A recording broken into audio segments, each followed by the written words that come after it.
복된 소식 아름다운 소리 AM 1590kHz 시카고 기독교 방송입니다.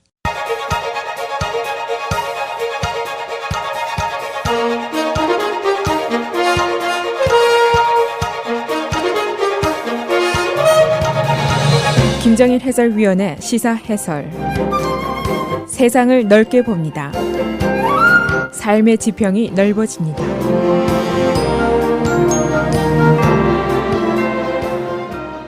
시사 해설입니다. 힐러리 클린턴이 어제 자신의 경제정책을 발표했습니다. 어제 클린턴의 경제정책 발표는 지난 월요일에 있었던 트럼프의 경제정책에 대한 반박성 발표라고도 볼 수가 있습니다. 지금 두 사람 모두 자신들의 경제정책을 통해서 미국의 경제를 성장시키고 고용을 창출하고 궁극적으로 미들클래스를 중산층을 잘 살게 하겠다, 그런 약속입니다. 그러나 양자 간에는 큰 차이와 이견이 있고 또 방법론상에도 다른 점이 매우 큽니다. 그래서 오늘 어제 있었던 힐러리 클린턴의 경제정책 또 트럼프의 경제정책에 대한 반론은 어떤 것들이었는지 요약을 해보겠습니다. 정치적으로 어제 클린턴의 목표는 백인, 근로자층에 대한 접근을 시도한 것이다 라고 볼 수가 있습니다. 다시 말하면 트럼프의 펴바친 백인 근로자층 그룹에다가 그대들이 트럼프에 의해서 오도되고 있습니다, 이런 점을 강조를 한 겁니다. 잘못된 인식이 있다 하는 얘기를 한 것인데, 그는 근로자를 위하는 척하고 흉내를 낼 뿐이고 그의 약속은 립 서비스에 불과하다, 그런 비판이었습니다. 트럼프는 소시민인 little guy, 당신 같은 사람들의 편이 아니다, 이렇게 맹렬하게 공격을 퍼부었습니다. 트럼프의 경제정책을 기본적으로 말씀드리면 세제를 간소화한다, 전반적인 감세를 한다, 에너지 정책을 제고한다, 차일드 케어 등 가계 부담을 감소시킨다, 또 핵심 정책 중에 하나가 국제교역에 대한 협약을 무효화한다 또는 재협상한다, 그런 얘기입니다. TPP, NAFTA, FTA 이런 것들이 미국 근로자의 잡을 뺏어가고 교역의 불균형을 가져오고 있다, 그런 주장을 펴고 있습니다. 여기에 대한 클린턴의 반론을 요약하면 몇 가지로 분류를 할 수가 있습니다. 첫째는 부자 감세가 잘못됐다는 반론입니다. 지금 최고 소득자의 세율이 현행 39.6%인데 트럼프는 이것을 33%로 낮추겠다, 그런 발표를 했습니다. 그러니까 부자의 감세를 더 하겠다는 것인데, 여기에 따라서 세수가 감소될 것이고 또 여기에 따라서 교육이라든가 건강, 환경 등에 쓰여질 돈이 사라지게 된다, 그런 반박을 하고 있습니다. 두 번째는 기업세 감면에 대한 비판입니다. 현재 기업세가 35%인데 이 세율을 15%로 컷하겠다, 그런 정책을 발표했습니다. 그러니까 클린턴의 주장은 트럼프의 감세는 기업의 이익만 높여줄 뿐이고 근로자들, 일반 중산층의 부담은 더 늘어나게 된다, 그런 반론입니다.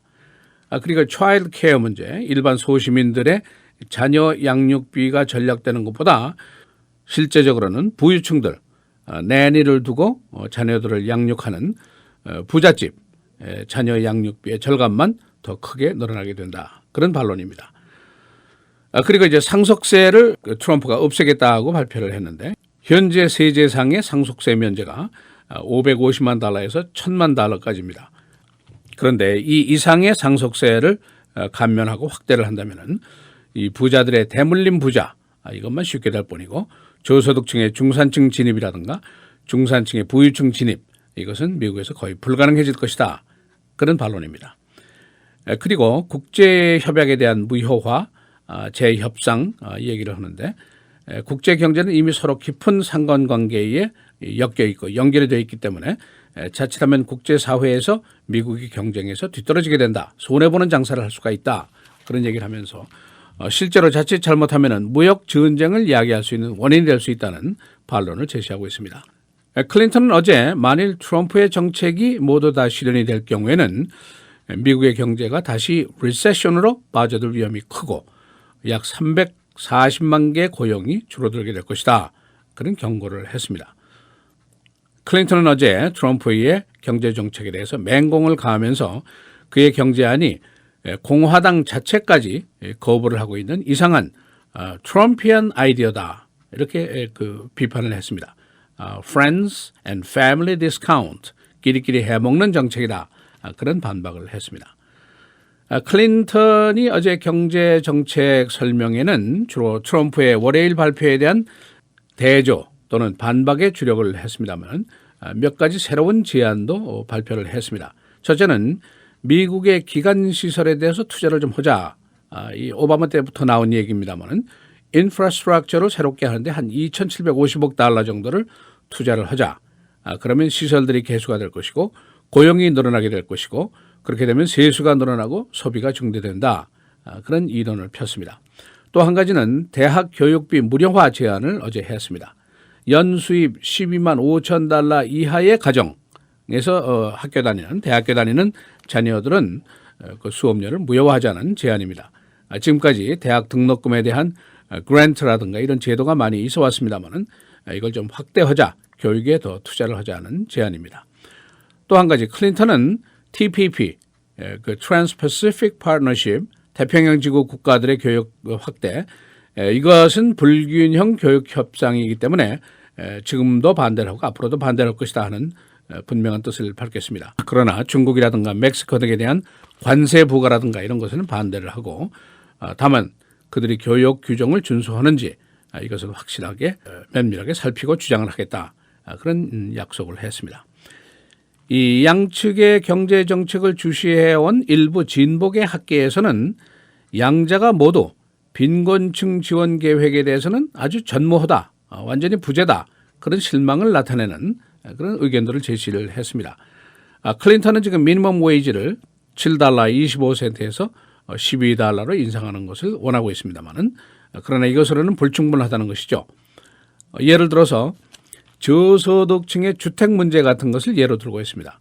현재 최저임금을 받는 근로자가 정상적인 주택비를 쓰는 주는 50개 중에 단 한 개 주도 없습니다. 그러니까 소득의 한 25%에서 30% 정도 주택비로 쓰는 것이 정상인데 지금 50% 이상을 주택비로 쓰는 저소득층이 굉장히 많다는 것이죠. 그렇게 되면 이런 시민들은 교육이라든가 의료라든가 이런 데 쓸 돈이 전혀 여유가 없다는 그런 결론입니다. 이 주장은 미국이 세계에서 가장 부유한 나라이면서 동시에 가장 가난한 사람이 많은 나라다. 그런데 이 나라가 저소득층의 구제에 이렇게 무관심할 수 있겠느냐 하는 질문을 하고 있는 것입니다. 지금 모두 미들클래스 이야기에만 집중을 하고 있고 저소득층의 중산층 진입 지원하는 것 당연히 있어야 한다. 그런 주장을 펴는 학자들이 늘어나고 있습니다. 사실은 과거에도 빌 클린턴 당시에도 또 조지 부시 당시에도 저소득층에 대한 주택 지원이라든가 이런 방안이 대통령 선거 때 제시가 됐었습니다.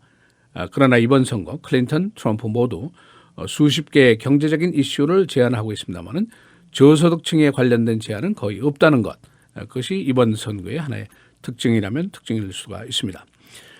여하튼 어제 클린턴의 반박에는 트럼프의 경제 정책에는 실속이 없고 명목만 그럴듯하고 그 중심에는 국민들의 불안을 자극하려는 관심을 끌려는 그런 속셈이 가득하다. 그런 비판을 했습니다. 클린턴이 어제 올림픽 예를 갑자기 들었는데 예를 들면은 만일 마이클 펠프스나 시몬 바이러스가 불안과 공포에 떨고 있었다면은 그들은 라커룸에 웅크리고 있었을 것이 아니냐. 그러나 그들은 대신에 나와서 싸웠다. 미국은 경쟁을 두려워하지 않는다.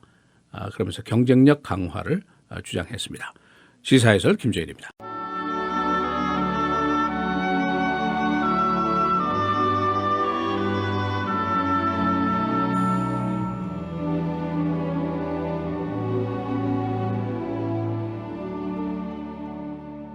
악을 행하는 각 사람의 영에는 환난과 곤고가 있으리니 먼저는 유대인에게요 그리고 헬라인에게며 선을 행하는 각 사람에게는 영광과 존귀와 평강이 있으리니 먼저는 유대인에게요 그리고 헬라인에게라.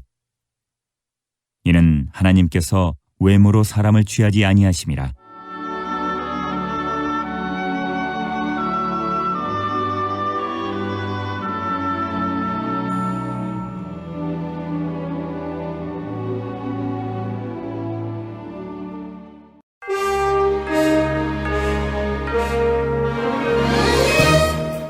헤드라인 뉴스입니다. 마이클 펠프스가 어제 올림픽 역사를 새로 썼습니다. 어제 200m 개인 릴레이 금메달, 금 22개 신기록을 세웠습니다. 2160년 올림픽 사상 최초의 일입니다. 그리고 어제 2명의 시몬이 금메달을 또 추가했습니다. 여자 체조의 시몬 바일스 올 어라운드에서 금메달, 그리고 여자 수영 100m 프리스타일 시몬 마워 금메달, 최초의 흑인 여성 수영 금메달입니다. 타일랜드에서 어제 하루 동안 11개의 폭탄 테러가 있었습니다. 이 사고로 3명이 숨지고 30명이 부상을 당했습니다. 이 폭발 사건 5개 주에서 연쇄적으로 발생했는데 국제 테러리스트와의 관계 여부가 조사되고 있습니다. 메이시가 전국에서 100개 점포의 문을 닫게 됩니다. 폐쇄 지역은 아직 알려지지 않았습니다. 이는 애마존 등 온라인과의 경쟁 때문입니다. 월마트도 지난 1월에 269개 점포문을 닫는다고 발표했었습니다. 이로 인한 레이오프 4만 4천 명에 달하고 있습니다. 젯블루 항공기가 어제 난기류에 빠져서 승객 24명이 부상을 당했습니다. 보스턴에서 세크라멘토로 가던 항공기인데 사우스캐롤라이나에 불시착했습니다.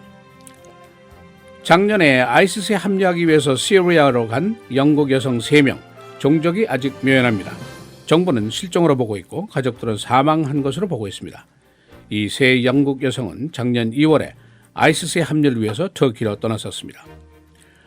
리오 올림픽 메달, 미국 38개, 중국 30개, 일본 22개, 오스트레일리아 15개, 그리고 한국은 11개입니다.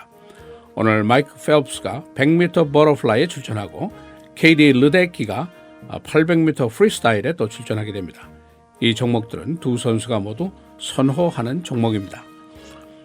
시카고 베어스가 어제 금년 시즌의 오프닝 게임에서 브랑코에게 22대 0 참패를 당하고 말았습니다. 팬들은 베어스의 새 전력에 크게 실망하고 있습니다. 시카고에 사는 모슬렘 여성이 시카고 경찰을 제소했습니다.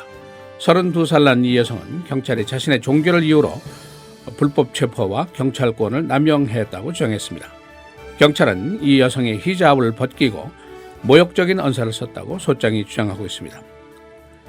6살 난 소녀가 어제 갱의 총에 맞아서 머리에 중상을 입었습니다. 가해자는 거리에서 피해자 소녀의 엉클을 살해했습니다. 그는 피살자에게 다가와서 가슴에 총격을 가했습니다. 더위가 다소 수그러들었습니다. 오늘 흐리고 비 86도, 내일 대체로 흐리고 84도, 금요일, 월요일 계속해서 맑고 흐립니다. 금요일에 최고 84, 월요일 81도입니다. 화요일 맑고 흐리고 한때 비 81도입니다.